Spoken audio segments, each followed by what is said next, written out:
નમસ્કાર દોસ્તો, સ્વાગત છે તમારું આપનું યુટ્યુબ ચેનલ હું અને મારી વાતોમાં. દોસ્તો, હાલના આ યુગની અંદર એમ કહેવાય કે સાચી મૂડી, આપણી પાસે સાચું ધન જો કંઈ હોય તો એ આપણા બાળકો છે. હવે દોસ્તો, હું તમને આવું શા માટે કહું છું, એનું એક યોગ્ય રીઝન છે, એનું એક યોગ્ય કારણ છે.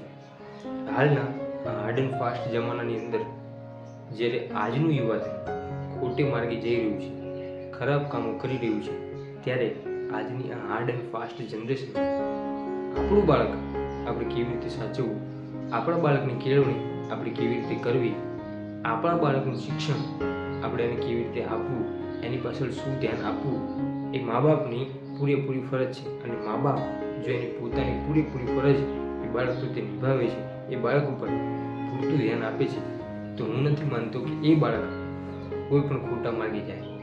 આજકાલ જે ખોટા માર્ગે જઈ રહ્યા છે એવા બાળકો હકીકતમાં નાનપણની ઉંમરથી જ એવી કોઈ પ્રવૃત્તિઓની અંદર સંડોવાયેલા હોય છે, એવી કોઈ પ્રવૃત્તિઓ સદંતર કરતા હોય છે, અને એટલા માટે થઈ અને એમની પર કોઈ પૂરતું ધ્યાન નથી આપતું, અને છેલ્લે તે પોતે ખરાબ રસ્તે જાય છે. અને પછી આજના આ સમાજના લોકો એ બાળકોને કે એ યુવાધનને એવું કહે છે કે એ વ્યક્તિઓ ખોટે માર્ગે જઈ રહ્યા છે, ખોટા છે. નો ડાઉટ એ ખોટા છે, પરંતુ એની પાછળ ક્યાંક ને ક્યાંક હું એવું માનું છું કે સમાજનો પણ હાથ છે.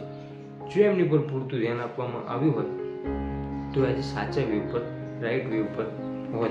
હવે હું એવું કહું છું કે આજના યુગની અંદર આપણા બાળકો એ આપણી સાચી કમાણી, તો હું એવું કહું છું એટલા માટે કે આપણું બાળક જ્યારે એ સારું વાતાવરણમાં ઉછરે, એના ગ્રુપ સર્કલ સારું હોય, એનું મિત્ર સારા હોય, એનું એજ્યુકેશન સારું હોય, તો એ ક્યારેય ખોટા માર્ગે જવાનું, ખોટા વ્યક્તિઓ સાથે બેસવાનું, ખોટી આશાઓ રાખી અને ખોટું રખડવાનું એ મૂકી દે છે.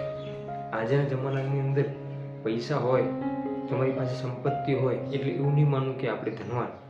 આપણું ભવિષ્ય, આપણું બાળક એ જો કદાચ ખોટા માર્ગે હશે તો એ સંપત્તિને, એ ધનને યોગ્ય જગ્યાએ પોતાના માટે નહીં વાપરી શકે, કારણ કે એની સાથે કુસંગત થયેલી છે, અને એ કુસંગતના કારણે એના વિચારો ક્યાંક ને ક્યાંક ખોટા છે. એના એમ કહેવાય કે એનું જે થિંકિંગ પાવર છે એ એકદમ ડલ છે. એટલા માટે જો આપણું સંતાન સારું હશે, એની કેળવણી સારી હશે, એનું એજ્યુકેશન સારું હશે, એનામાં સંસ્કારનું સિંચન સારું હશે, તો એ આપણી પાસે જે કંઈ છે કે ભવિષ્યમાં આપણે જે કંઈ અચીવ કરવાનું છે એને પૂરેપૂરું સાચવશે. મા બાપના જે કંઈ કાર્ય કરે છે એની પર એ એમ કહેવાય કે એને આગળ વધારશે, નહીં કે એને ડિક્રીઝ કરશે. એટલે આજના યુગની અંદર ભલે આપણી પાસે વધારે ધન ન હોય, ભલે આપણી પાસે વધારે સંપત્તિ ન હોય, પરંતુ આપણા બાળકનો ઉછેર પ્રેમથી, સારા સંસ્કારથી, સારા શિક્ષણથી થાય, અને જો એનામાં કોઈ કુસંગત ન આવે, કોઈ ખરાબ ટેવ ન આવે, તો આજના જમાનાની અંદર સાચી મૂડી એ જ છે કે આપણું બાળક એકદમ સ્વસ્થ છે, કોઈ ખોટા વ્યસનો નથી, કોઈ ખોટી સંગત નથી, અને સારું શિક્ષણ એ પોતાનું જીવન જીવી શકે એટલા માટે એની પાસે છે.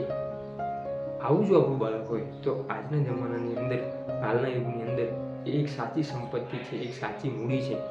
કારણ કે આપણી પાસે સંપત્તિ ગમે એટલી હશે, એકદમ એમ કહેવાય કે બેંક બેલેન્સ વધારે હશે, બહુ જ બધી પ્રોપર્ટી છે, પણ જો બાળક એને સાચવી શકે એવી કેળવણી નહીં હોય, એનું હેન્ડલિંગ કરે એવી એનામાં થિંકિંગ પાવર અને એવી સમજણ શક્તિ નહીં હોય, તો આપણું કંઈ પણ હશે, આપણે કંઈ પણ અચીવ કર્યું છે એ એકદમ શૂન્ય બરાબર છે.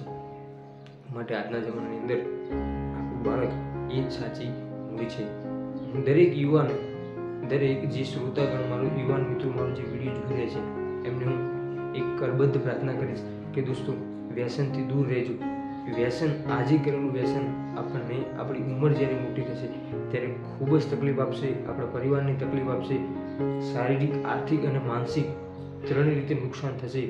એટલે દરેક મારા યુવાગણ મિત્રોને અને દરેક શ્રોતાગણને જેને કંઈ જે કંઈ વ્યસન છે એમને હું કરબદ્ધ પ્રાર્થના કરીશ કે દોસ્તો પ્લીઝ બને તો વ્યસનથી દૂર રહેજો, સ્વસ્થ અને સારું જીવન જીવજો. દોસ્તો, મારો આજનો આ જણાવેલો સંદેશ તમને કેવું લાગ્યો કોમેન્ટ બોક્સની અંદર જરૂરથી કોમેન્ટ કરજો. વિડીયો જો સારો લાગ્યો હોય તો તમારા દોસ્તો સાથે શેર કરજો, અને આવા જ અવનવો વિડીયો જોવા માટે આપણી ચેનલ હું અને મારી વાતોને સબસ્ક્રાઈબ કરજો. મળીશું ફરીથી નવા જ વિડીયો સાથે. ત્યાં સુધી દરેક દોસ્તો, દરેક મિત્રને મારા જય સીતારામ.